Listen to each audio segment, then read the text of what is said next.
కాశ్మీర్ అనేది 365 డేస్కి కూడా మనకి బ్యూటిఫుల్ డెస్టినేషన్, భూతల స్వర్గంగా పిలుస్తారు. ఈరోజు ఈ వీడియోలో కాశ్మీర్ని ఎలా చేరుకోవాలి, కాశ్మీర్లో ఎక్కడ ఉండాలి, ఏ ప్లేసెస్ చూడాలి, అలాగే ఏ ప్లేసెస్ని స్కిప్ చేయాలి, బెస్ట్ టైం ఏంటి కాశ్మీర్ని విజిట్ చేయడానికి, అలాగే కాశ్మీర్లో ఎలాంటి ఫుడ్ ఉంటుంది, సేఫ్టీ అండ్ సెక్యూరిటీ, ఇలా వీటన్నిటితో Kashmir budget trip plan 15,000 to 20,000లో ఎలా ప్లాన్ చేసుకోవాలి అనే విషయం పైన ఈ వీడియో ఉంటుంది. వీడియోను చివరి వరకు చూశాక నచ్చితే లైక్ చేయండి, ఇంకేమైనా డౌట్ ఉంటే కామెంట్ చేయండి. ఇలాంటి మరిన్ని ట్రావెల్ వీడియోస్ కోసం ఛానల్ని అయితే సబ్స్క్రైబ్ చేసుకోండి. ఈ కాశ్మీర్ అందాలు చూడడానికి మన లైఫ్లో ఒక్కసారైనా ఖచ్చితంగా కాశ్మీర్కి వెళ్ళాల్సిందే. హనీమూన్ కపుల్స్ కానీ, ఫ్యామిలీతో కానీ, సోలో ట్రావెల్గా కానీ, ఫ్రెండ్స్తో కానీ ఇప్పుడు కాకుంటే ఇంకెప్పుడు వెళ్తారు. ఎవరితో వెళ్ళాలనుకుంటున్నారో వారికి ఈ వీడియో షేర్ చేయండి, అలాగే వీడియోని సేవ్ చేసుకోండి. ఇప్పుడు కాశ్మీర్లోని శ్రీనగర్కి ఎలా రీచ్ అవ్వాలో తెలుసుకుందాం. మన తెలుగు రాష్ట్రాల నుండి వాయు మార్గం, రైలు మార్గం, అలాగే రోడ్డు మార్గం ద్వారా కాశ్మీర్లోని శ్రీనగర్కి చేరుకోవచ్చు. లాంగ్ జర్నీ ఎవరికైతే కష్టం అనుకుంటున్న వాళ్ళు, అంటే ట్రిప్ని తొందరగా కంప్లీట్ చేయాలనుకున్న వాళ్ళు ఖచ్చితంగా ఫ్లైట్ని బుక్ చేసుకోవడం బెస్ట్ ఆప్షన్. బట్ మీరు ఫ్లైట్ టికెట్స్ 2 months ముందు బుక్ చేసుకుంటే 7,000 to 8,000 లోపలైతే దొరుకుతాయి. ఒకవేళ మీరు బడ్జెట్లో ట్రావెల్ చేయాలనుకుంటే ఖచ్చితంగా మీరు ట్రైన్ చూసుకోవడం బెస్ట్ ఆప్షన్. ట్రైన్లో వెళ్ళొచ్చు, లేదా మన ఓన్ వెహికల్ ఉంటే కార్లో కూడా వెళ్ళొచ్చు. బట్ కార్లో వెళ్ళాలంటే మన గ్యాంగ్లో ఖచ్చితంగా ఎవరికైనా ఇద్దరికి లాంగ్ డ్రైవింగ్ ఎక్స్పీరియన్స్ ఉండాలి, అలాగే ఆఫ్ రోడ్లో కూడా నడిపే డ్రైవింగ్ ఎక్స్పీరియన్స్ ఉండాలి. ఇలా ఉంటే మనం ఈ రెండు, అంటే ట్రైన్లో వెళ్ళినా కార్లో వెళ్ళిన బడ్జెట్ ట్రిప్ అంటే 20,000లో ఈ ట్రిప్ని ఈజీగా ప్లాన్ చేసుకోవచ్చు. నేను నా ఫ్రెండ్స్ అయితే 2 times Hyderabad to Kashmir road trip వెళ్ళాం మహేంద్ర తార్లో. ఎక్స్పీరియన్స్ ఉంది కాబట్టి చెప్తున్నాను. ఖచ్చితంగా ట్రిప్ని ఈజీగా 20,000 లోపే కంప్లీట్ చేసుకోవచ్చు. దీనికి సంబంధించిన బడ్జెట్ ప్లాన్ క్లియర్గా మన వీడియో ఎండింగ్లో అయితే మాట్లాడుకుందాం. మన తెలుగు రాష్ట్రాల నుంచి శ్రీనగర్కి డైరెక్ట్ ట్రైన్స్ అవైలబుల్ లేవు కాబట్టి మొదటగా మనము జమ్మూ వరకు చేరుకోవాలి. జమ్మూ వరకు చేరుకోవడానికి బెస్ట్ ట్రైన్ వచ్చేసి జాట్ హంసఫర్ ఎక్స్ప్రెస్, అంటే జమ్మూ తావి హంసఫర్ ఎక్స్ప్రెస్. ఇది ఎవ్రీ ట్యూస్డే తిరుపతి నుండి నైట్ 9 o'clock స్టార్ట్ అవుతుంది. నెక్స్ట్ డే అనగా వెన్స్డే ఎర్లీ మార్నింగ్ 8:50కి సికింద్రాబాద్ వస్తుంది. ఇక్కడ నుండి కేవలం 9 stops మాత్రమే ఆగుతూ నెక్స్ట్ డే అనగా థర్స్డే ఈవినింగ్ 6 o'clockకి జమ్మూ తావి చేరుకుంటుంది. ఈ ట్రైన్ మీరున్న ప్లేస్ నుండి అవైలబుల్ లేకున్నా, లేదా మీరు నచ్చిన రోజు వెళ్ళాలనుకున్నా, మీరున్న ప్లేసెస్ నుండి ఢిల్లీ వరకు ఒక ట్రైన్లో, అలాగే ఢిల్లీ నుంచి జమ్మూ వరకు మరొక ట్రైన్లో వెళ్ళవచ్చు. దీనికోసం మీరు రెగ్యులర్గా యూజ్ చేసే బుకింగ్ అప్లికేషన్ ఏదైనా యూజ్ చేసుకోవచ్చు. నేనైతే IRCT వాళ్ళ అఫీషియల్ అప్లికేషన్ అయితే యూజ్ చేస్తాను. జమ్మూకి రీచ్ అయ్యాక జమ్మూ నుండి శ్రీనగర్ వరకు బస్సులో వెళ్ళాలి. ఈ బస్ బుకింగ్ మీరు రెగ్యులర్గా యూజ్ చేసే ఏదైనా అప్లికేషన్ యూజ్ చేసుకోండి. మేక్ మై ట్రిప్ కానీ, అగోడా కానీ, అబీ బస్ కానీ, గోబిగు కానీ, రెడ్ బస్ కానీ, లేదా డైరెక్ట్గా JKRTC అఫీషియల్ వెబ్సైట్లో కూడా మనం ఈ ఆన్లైన్ బస్ బుకింగ్ చేసుకోవచ్చు.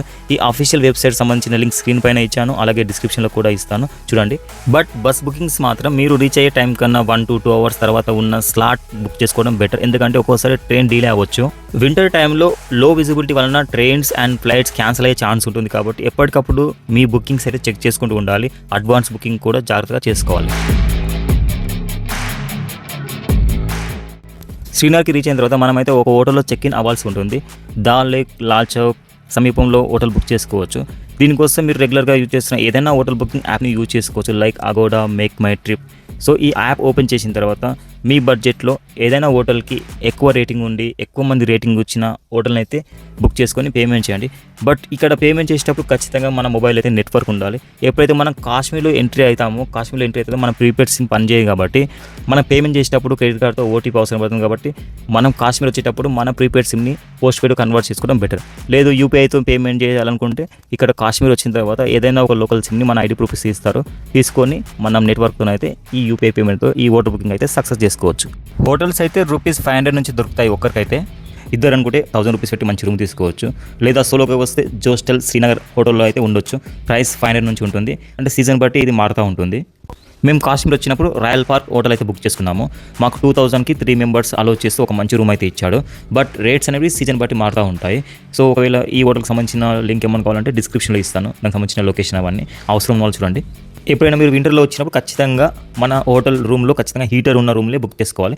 మేమున్న రూమ్లో అయితే బెడ్కే హీటర్ ఉంది. సో అది చాలా మనకు సేఫ్ చేస్తుంది. లేకుంటే మనకు చలికి చాలా ఇబ్బంది పడతాము. అది లేకుంటే అంటే స్లీప్ నిద్ర పడుతుంది మనకు. హోటల్ బుక్ చేసుకున్నాం. మరి ఈ హోటల్ ఎన్ని రోజులు బుక్ చేసుకోవాలని డౌట్ వస్తుంది. చాలా వరకు టూరిస్టులు ఏం చేస్తారంటే శ్రీనగర్ని సెంటర్ పాయింట్గా 4 days అలా ఉంటారు. ఇక్కడ నుండి ఎర్లీ మార్నింగ్ ఒక విజిట్ ప్లేస్ని చూడడానికి స్టార్ట్ అయ్యి మళ్ళీ ఈవినింగ్ వరకు అయితే రూమ్కి వచ్చేస్తారు. ఎందుకంటే ఇక్కడ ఉన్న విజిట్ ప్లేసెస్ శ్రీనగర్ నుండి 40 to 8 kilometers మధ్య ఉంటాయి కాబట్టి. సో మార్నింగ్ వెళ్ళి ఈవినింగ్ వరకు వచ్చేస్తారు. మరి కొంతమంది టూరిస్టులు ఏం చేస్తారైతే 2 days శ్రీనగర్లో ఉండి 1 day గుల్మార్గ్లో స్టే చేస్తారు, ఇంకో 1 day పహల్గామ్లో ఉంటారు.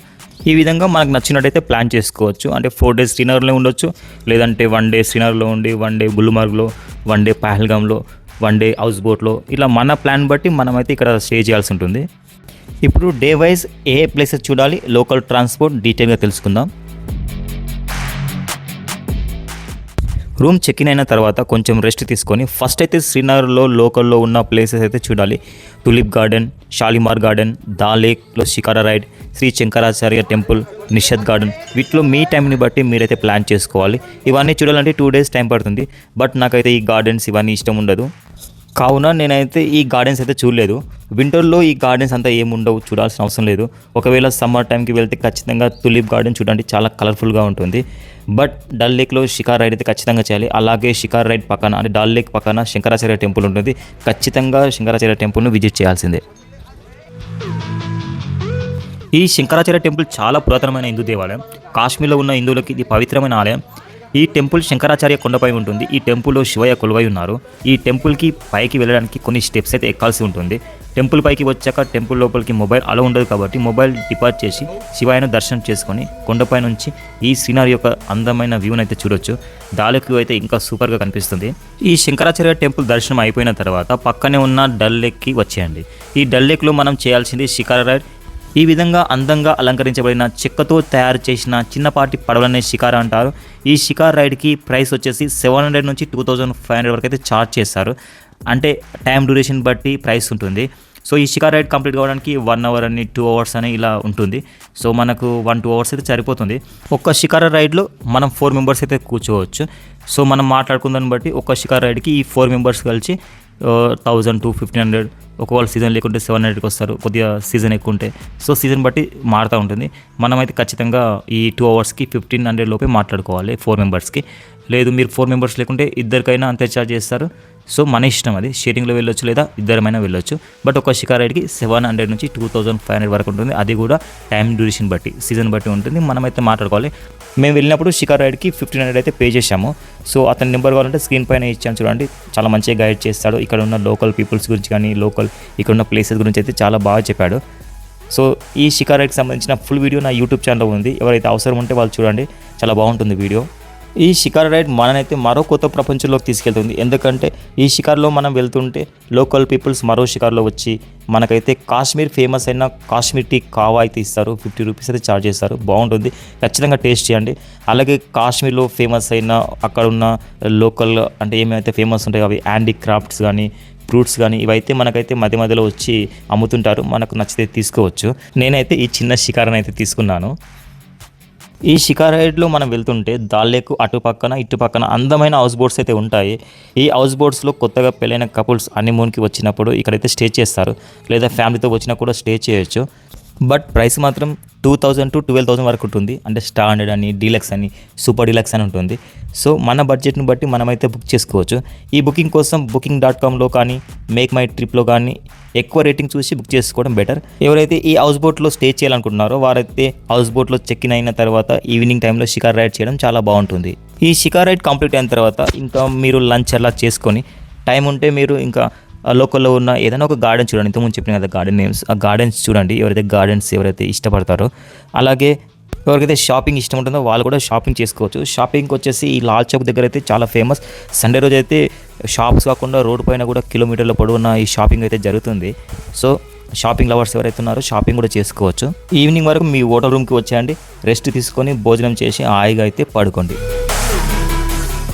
డే 2లో దూద్పత్రికి వెళ్ళండి. ఈ దూద్పత్రి శ్రీనగర్కి 40 కిలోమీటర్ డిస్టెన్స్లో ఉంటుంది. చాలామంది టూరిస్టులు అయితే ఈ దూద్పత్రిని మిస్ అవుతారు.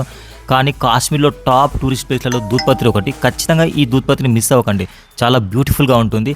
ఈ దూద్పత్రికి సంబంధించిన ఫుల్ వీడియో నా యూట్యూబ్ ఛానల్లో ఉంది చూడండి. డిస్క్రిప్షన్లో కూడా లింక్ ఇస్తాను. ఈ వీడియో చూసిన తర్వాత మీకు నచ్చితే ఖచ్చితంగా మీ కాశ్మీర్ ట్రిప్లో ఈ దూద్పత్రిని అయితే ఖచ్చితంగా యాడ్ చేసుకుంటారు. శ్రీనగర్ నుంచి దూద్పత్రికి వెళ్తున్న సమయంలో కాశ్మీర్ అందాలు మన కళ్ళకు కట్టినట్టయితే కనిపిస్తాయి. మేము ఈ దూద్పత్రి వెళ్ళినప్పుడు స్నోలో ఆఫ్ రోడ్ జర్నీ అయితే చేశాము, మహేంద్ర తార్లో. ఈ జర్నీ అయితే మా లైఫ్లో అయితే మేము మర్చిపోలేము. ఎందుకంటే ఈ జర్నీ మాకు భయపెట్టింది, అలాగే కాశ్మీర్ అందాలను కళ్ళ కట్టినట్టు చూపించింది. బట్ ఏదేమైనా సేఫ్గా వెళ్ళాం. బట్ చాలా బ్యూటిఫుల్ కాశ్మీర్ అయితే ఈ దూద్పత్రి వెళ్తేప్పుడు అయితే చూసాం మేము. దానికి సంబంధించిన వీడియో కూడా నేను చేశాను, అవసరం ఉన్న వాళ్ళు చూడండి. స్క్రీన్ పైన కనిపిస్తుంది కదా, ఇదే. మాకు ఈ కాశ్మీర్ ట్రిప్లో ఎక్కువగా నచ్చింది ఈ దూద్పత్రి. ఈ దూద్పత్రిలో శాలిగంగా రివర్ ఉంటుంది, చల్లటి వాటర్, మంచురాళ్ళ మధ్యలో వాటర్ ప్రవహిస్తూ ఉంటుంది. మన కళ్ళకు చూస్తుంటే అదొక తెలియని అనుభూతి అయితే మనం ఇక్కడ పొందుతాము. గాలిలో తేలినట్టయితే అనిపిస్తుంది. ఈవినింగ్ లో లైట్ అవ్వకముందే అక్కడ నుంచి స్టార్ట్ అవ్వండి రూమ్కి, ఇంకా ఎందుకంటే చీకటి అవుతే కూడా బాగుండదు. సో ఇలా ఈ డే 2 అనేది ఈ విధంగా ఫుల్ ఎంజాయ్తో అయితే కంప్లీట్ చేసుకుంటారు. ఇక్కడ ఒకటి గుర్తుపెట్టుకోండి, ఈ కాశ్మీర్లో ఉన్న ఈ విజిట్ ప్లేసెస్ అనేటివి ఒక్కొక్క సీజన్లో ఒకటి చాలా బాగుంటుంది. ఎందుకంటే అక్కడ పడిన స్నో బట్టి, అక్కడ వెళ్ళిన టూరిస్టుల బట్టి అయితే అక్కడ ఒక్కొక్కసారి ఒక లొకేషన్ చాలా బాగుంటుంది. ఒకసారి దూద్పత్రి బాగుంటుంది, ఇంకోసారి గుల్మార్గ్ బాగుంటుంది. సో మనం వెళ్ళినప్పుడు ఏ ప్లేస్ బాగుంటుందని చెప్పడానికి రాదు. సో మేము వెళ్ళినప్పుడు అయితే దూద్పత్రి చాలా బాగుంది, ఎప్పుడు కూడా బాగానే ఉంటుంది, ఖచ్చితంగా విజిట్ చేయండి. ఇక డే 3లో ఎర్లీ మార్నింగ్ గుల్మార్గ్కి స్టార్ట్ అవ్వండి. శ్రీనగర్ నుంచి గుల్మార్గ్కి 50 కిలోమీటర్స్ పైన డిస్టెన్స్ ఉంటుంది. బడ్జెట్లో వెళ్ళాలనుకుంటే షేరింగ్ క్యాబ్లో వెళ్ళవచ్చు. ఈ గుల్మార్గ్లో గండోలా కేబుల్ రైడ్ చాలా famous. It is the second longest and second highest cable car in the world. ఈ గండోలా రైడ్ 2 స్టేజెస్లో ఉంటుంది. సో ఫస్ట్ స్టేజ్ 1 వచ్చేసి గుల్మార్గ్ టు కాంగ్డోరీ, ప్రైస్ వచ్చేసి 800 వరకు ఉంటుంది. అలాగే ఫేజ్ 2 కాంగ్డోరీ టు అపర్వత్, దీని ప్రైస్ వచ్చేసి 1000 వరకు ఉంటుంది. ఈ గండోలా రైడ్కి అయితే చాలా డిమాండ్ ఉంటుంది. సమ్మర్లో అయితే ఈ గండోలా రైడ్ని బుక్ చేసుకోవాలంటే 2 months ముందే బుక్ చేసుకుంటే మనకు నచ్చిన డేట్ దొరుకుతుంది. లేదు వింటర్లో అయితే 1 month ముందు అయితే బుక్ చేసుకోవాల్సి ఉంటుంది. ఈ బుకింగ్ సంబంధించిన లింక్ స్క్రీన్ పైన ఇస్తున్నాను, అలాగే డిస్క్రిప్షన్లో కూడా ఈ లింక్ ఇస్తాను. ఎవరైతే మీరు బుక్ చేసుకున్నప్పుడు ఈ లింక్ ఓపెన్ చేసి మీకు నచ్చిన డేట్లో ఈ గండోలా రైడ్ని అయితే బుక్ చేసుకోండి. ఇక్కడ ఒకటి మీరు గమనించాలి, ఫేజ్ 1 బుక్ చేసుకుంటేనే ఫేజ్ 2కి బుకింగ్ ఉంటుంది. ఎందుకంటే ఫేజ్ 2 బుక్ చేసుకునేటప్పుడు ఫేజ్ 1 బుకింగ్ రిఫరెన్స్ సైడ్ అయితే మనం ఎంట్రీ చేయాల్సి ఉంటుంది. అండ్ మీరు ఈ శ్రీనగర్లో 4 daysలో మీ గండోలా టికెట్ ఏ రోజు ఉంటే అదే రోజు గుల్మార్గ్ వెళ్ళడం బెటర్. ఇంకా రిమైనింగ్ ప్లేసెస్ రిమైనింగ్ డేస్లో చూడవచ్చు. ఈ గుల్మార్గ్లో ఫేజ్ 1 వరకు వెళ్ళిన తర్వాత అక్కడ చాలా స్నో యాక్టివిటీస్ అయితే ఉంటాయి. ఇష్టమన్న వాళ్ళు ఈ స్నో యాక్టివిటీస్ చేయొచ్చు. ఇంకోటి హెల్త్ సమస్య ఇష్యూ ఎవరైనా ఉన్న వాళ్ళు ఉంటే ఫేజ్ 1 వరకు వెళ్ళడమే సరిపోతుంది. ఫేజ్ 2 వరకు వెళ్ళొద్దు. అండ్ బ్రీతింగ్ ప్రాబ్లం కూడా అవ్వచ్చు, ఎందుకంటే అపర్వత్ పైన టెంపరేచర్ మైనస్లో ఉంటుంది కాబట్టి వింటర్లో అయితే చాలా కష్టం. సో ఒకసారి బ్రీతింగ్ కష్టమవుతుంది కాబట్టి సో ఎవరైతే ఫిజికల్గా ఫిట్ లేకుంటారో వారైతే ఫేజ్ 1 వరకు వెళ్ళడం బెటర్. ఒకవేళ టెంపరేచర్ మైనస్లో ఉండి మీరు అపర్వత్ పైన ఉన్నప్పుడు ఖచ్చితంగా మీ హెడ్ క్యాప్ కానీ, హ్యాండ్ గ్లౌస్ కానీ, ear protection and nose protection కానీ ఏవి కానీ రిమూవ్ చేయొద్దు. చిన్నపిల్లలు కూడా ఉంటే ఫేజ్ 2 వరకు తీసుకుపోకపోవడం మంచిది. కొంత టూరిస్టులు కూడా ఈ గుల్మార్గ్లో 1 night స్టే అట్లా చేస్తారు. ఇక్కడ గుల్మార్గ్లో కొంచెం ఎక్స్పెన్సివ్ ఉంటాయి హోటల్స్, అది మీ బడ్జెట్ని బట్టి మీ ఇష్టం, మీరు ఉండొచ్చు. అండ్ మనం ఈ అపర్వత్ పైన ఫేజ్ 2లో ఉన్నప్పుడు ఈ అపర్వత్ చాలా హైట్లో ఉంటాం కాబట్టి చుట్టుముట్టు పెద్ద పెద్ద మంచు కొండలు, ఎటు చూసినా మనకైతే మంచు కొండలు కనిపిస్తాయి. ఎందుకంటే మనం హైట్లో ఉంటాం కాబట్టి రిమైనింగ్ పెద్ద పెద్ద మంచు కొండలన్నీ మన కింద ఉంటాయి కాబట్టి చాలా బ్యూటిఫుల్ వ్యూ అయితే ఇక్కడ నుంచి మనం చూడవచ్చు. ఈ విధంగా డే 3ని కంప్లీట్ చేసుకొని లో లైట్ అవ్వకముందే మీ హోటల్ రూమ్కి వచ్చేయండి. ఈ డే 4లో శ్రీనగర్ టు సోన్మార్గ్ వెళ్ళొచ్చు. మేమైతే ఈసారి ఈ ప్లేస్ని అయితే స్కిప్ చేశాము. మీకు టైం ఉంటే మీరు మాత్రం ప్లాన్ చేసుకోవచ్చు. ఒకవేళ మీరు సోన్మార్గ్ వెళ్తే నెక్స్ట్ డేనే పహల్గామ్ వెళ్ళొచ్చు. మేమైతే పహల్గామ్ వెళ్ళాం 4th డే. మనకున్న టైం బట్టి అయితే ఈ విజిట్ ప్లేసెస్లో ఏ విజిట్ ప్లేస్ అయినా స్కిప్ చేసుకోవచ్చు లేదా యాడ్ చేసుకోవచ్చు. అది మన ఇష్టం, మన టైం బట్టి మనమైతే ప్లాన్ చేసుకోవాలి. ఇక పహల్గామ్ విషయానికి వస్తే పహల్గామ్ని మినీ స్విట్జర్లాండ్ అంటారు. ఇక్కడ అందమైన వ్యాలీస్ ఉంటాయి, ABC అని, ఆరు valley, Betha valley, Baisaran valley, అలాగే చందన్ వారీ. మనందరికీ తెలుసు ఈ బైసరన్ వ్యాలీలో టెర్రర్ అటాక్ జరిగింది, చాలా బాధాకరం ఆ విషయం అయితే. ఈ పహల్గామ్ని మనం మొత్తం చుట్టేయాలంటే ఖచ్చితంగా మనకు 2-3 days టైం పడుతుంది. సో చాలామంది టూరిస్టులు అయితే ఇక్కడైతే 1 స్టే చేసి ఇక్కడ ఏవైనా 3 వ్యాలీస్ చూస్తారు. లేదు అదే రోజు వెళ్ళాలంటే ఏవైనా 2 వ్యాలీస్ చూసి అయితే రిటర్న్ అయిపోవచ్చు మనం ఇక్కడ నుంచి. ఈ పహల్గామ్కి సంబంధించిన ఫుల్ వీడియో నా యూట్యూబ్లో ఉంది, చూడండి. ఈ వీడియో చూస్తే మీకు అర్థమవుతుంది ఏ వాల్యూ ఎలా ఉంటుంది అనేది. సో అవసరం ఉన్న వాళ్ళు చూడండి, దానికి సంబంధించిన వీడియో లింక్ కూడా డిస్క్రిప్షన్లో ఇస్తాను.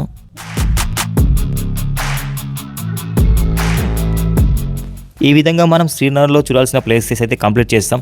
మీకున్న టైంని బట్టి డే వైజ్ ప్లాన్ చేసుకోండి. ఏ ప్లేస్ని చూడాలి, ఏ ప్లేస్ని స్కిప్ చేయాలి అనేది మీరైతే ప్లాన్ చేసుకోవాలి. నా సజెషన్ ఏంటంటే గుల్మార్గ్, దూద్పత్రి అండ్ షికారా ఇవి మాత్రం స్కిప్ చేయకండి. ఇంకా మిగిలిన ప్లేసెస్ మీకున్న టైంని బట్టి అయితే మీరు యాడ్ చేసుకుంటూ చూసుకుంటూ వెళ్ళండి.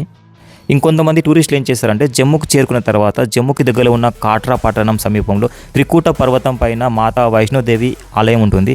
అక్కడ అమ్మవారిని దర్శనం చేసుకొని అయితే ఇంటికి వెళ్తారు. చాలా బాగుంటుంది దర్శనం. నేనైతే నా లైఫ్లో ఇప్పటివరకు చేసిన దర్శనంలో ఈ దర్శనం అయితే నేను ఒక ప్రత్యేక దర్శనంగా భావిస్తాను. మేము కూడా ఈ కాట్రాకి వెళ్ళి మాతా వైష్ణోదేవిని దర్శనం చేసుకుని అయితే రిటర్న్ అయ్యాము. మాతా వైష్ణోదేవి దర్శనాన్ని అంటే మాతా వైష్ణోదేవి యాత్రను ఎలా కంప్లీట్ చేయాలి పూర్తి వీడియో అంటే ఫుల్ వీడియో నా యూట్యూబ్ ఛానల్ ఉంది, అవసరం ఉన్న వాళ్ళు చూడండి. డిస్క్రిప్షన్లో లింక్ కూడా ఇస్తాను. ఇప్పుడు ఈ ట్రిప్లో సేఫ్టీ అండ్ సెక్యూరిటీ గురించి మాట్లాడుకుందాం. ఈ ట్రిప్ని మనం సేఫ్గా కంప్లీట్ చేయాలంటే మరి వింటర్లో అయితే మీతో పాటు ఈ వస్తువులను అయితే తెచ్చుకోవాల్సి ఉంటుంది. Warm jackets, woollen gloves and socks and nose and ear covers ఉలెన్వి, తీసుకొని water proof and anti skid shoes కూడా తీసుకుంటే బెటర్గా ఉంటుంది. అలాగే గ్లౌజెస్, మొబైల్ టచ్ సపోర్టివ్ తీసుకుంటే better. And thermo steel water bottle కూడా తెచ్చుకోవాలి. ఇంకా సెక్యూరిటీ విషయంలో అయితే ఈ కాశ్మీర్లో కొన్ని జరిగిన సంఘటన వల్ల టెర్రరిస్ట్ ఉంటారేమో అని భయం ఉంటుంది. కానీ కాశ్మీర్లో మనందరినీ ఎలాంటి అపాయం లేకుండా జరగకూడదని అడుగడుగున్న మిలిటరీ వాళ్ళు అయితే ఉంటారు.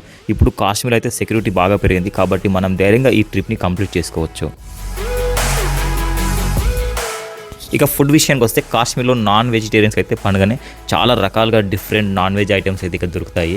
బట్ నేను అంత నాన్ వెజ్ ఎక్కువ తినాను కాబట్టి నేనైతే హోటల్లోనే తిన్నాను. సో మనం సింపుల్గా మనం ఏదైతే హోటల్ బుక్ చేసుకున్నామో ఆ హోటల్లోనే మనకైతే ఫుడ్ అయితే అవైలబుల్ ఉంటుంది. సో మనకు నచ్చింది వాళ్ళు చెప్తే వాళ్ళు చేసి ఇస్తారు. కానీ ఏదైనా మనం విజిట్ ప్లేసెస్కి వెళ్ళినప్పుడు అక్కడ మాత్రం ఎక్కువగా మ్యాగీ, టీ ఇవే దొరుకుతాయి. నా సజెషన్ ఏంటంటే మనం ఏదైనా ఒక ప్లేస్ని చూడడానికి వెళ్తాం కదా, సో ఎర్లీ మార్నింగ్ మనం హోటల్ వాళ్ళకి చెప్తే వాళ్ళైతే మనకు నచ్చిన టిఫిన్ అయితే అరేంజ్ చేస్తారు. సో ఆ బ్రేక్ఫాస్ట్ తిన్న తర్వాత ఇక లంచ్ వచ్చేసి మనం ఏదైతే విజిట్ ప్లేస్ చేసామో అక్కడే మనం మ్యాగీ కానీ ఏదైనా తినాల్సి ఉంటుంది, ఇంకా మనకు నచ్చిన ఏమన్నా. ఇంకా నైట్ వచ్చేసి మనకు హోటల్కి రిటర్న్ అవుతాం కాబట్టి నైట్ కూడా మనం డిన్నర్ వాళ్ళకు ఆర్డర్ ఇస్తే మనకు వెజిటేరియన్ ఏది చెప్తే అది వాళ్ళు ప్రిపేర్ అయితే చేసి ఇస్తారు.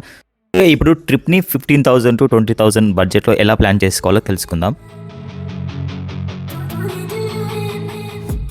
Budget for 1 person. First train గురించి మాట్లాడుకుందాం. ట్రైన్కి రౌండ్ ట్రిప్ 5,000 అవుతుంది. అదే Jammu to Srinagar round trip బస్కి 1,000 to 2,000 అవుతుంది. ఇక లోకల్ ట్రాన్స్పోర్ట్ ఫర్ 4 daysకి 2,000 to 3,000 అనుకుందాం. ఇక హోటల్ 4 daysకి 2,000 to 3,000 అనుకుందాం.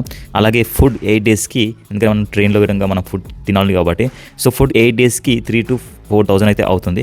ఇంకా యాక్టివిటీస్ లైక్ గండోలా టికెట్స్ కానీ, హార్స్ రైడింగ్ కానీ, షికారా రైడ్ కానీ దీనికోసం 2,000 to 3,000 వరకు అవుతుంది. సో ఇలా టోటల్ బడ్జెట్ 15,000 to 20,000 అయితే మనం మంచి ట్రిప్ ప్లాన్ అయితే చేసుకోవచ్చు. అదే ఫ్లైట్ అయితే టికెట్స్ కొంచెం ముందుగా బుక్ చేసుకుంటే 28,000 to 30,000లో మంచి ట్రిప్ ప్లాన్ అయితే చేసుకోవచ్చు. ఇక రోడ్ ట్రిప్ గురించి మాట్లాడుకుంటే లాంగ్ జర్నీ కాబట్టి ఒక కార్ 5 seater ఉన్న 4 members వెళ్ళడం బెటర్. ఈ 4 members ఒక కార్కి 80,000 అయితే సరిపోతుంది మొత్తం ట్రిప్ కంప్లీట్ చేయడానికి. నేను నా ఫ్రెండ్స్ ఇప్పటికీ 2 times Hyderabad to Kashmir road trip complete చేశాం మహేంద్ర థార్లో. సో ఆ అనుభవంతో, ఆ ఎక్స్పీరియన్స్తో చెప్తున్నాను. 4 members 80,000లో ట్రిప్ అయితే కంప్లీట్ చేసుకోవచ్చు. ఎలానో చూద్దాం. కార్, డీజిల్ అండ్ టోల్కి 40,000 వరకు, ఫుడ్కి 10,000 to 12,000 వరకు, రూమ్స్కి 8,000 to 16,000 అనుకున్నా, యాక్టివిటీస్కి 10,000 to 12,000 అయితే టోటల్ 70,000 to 80,000లో మనకి ఈ రోడ్ ట్రిప్ అనేది కంప్లీట్ అవుతుంది. సో 4 members 80,000 అంటే ఈచ్ 1 member 20,000 అయితే పడుతుంది. వీడియో నచ్చితే లైక్ చేయండి, అలాగే కామెంట్ చేయండి. మీరు ఎవరితో వెళ్ళాలనుకుంటున్నారో ఈ వీడియోని వాళ్ళకి షేర్ చేయండి. Thank you.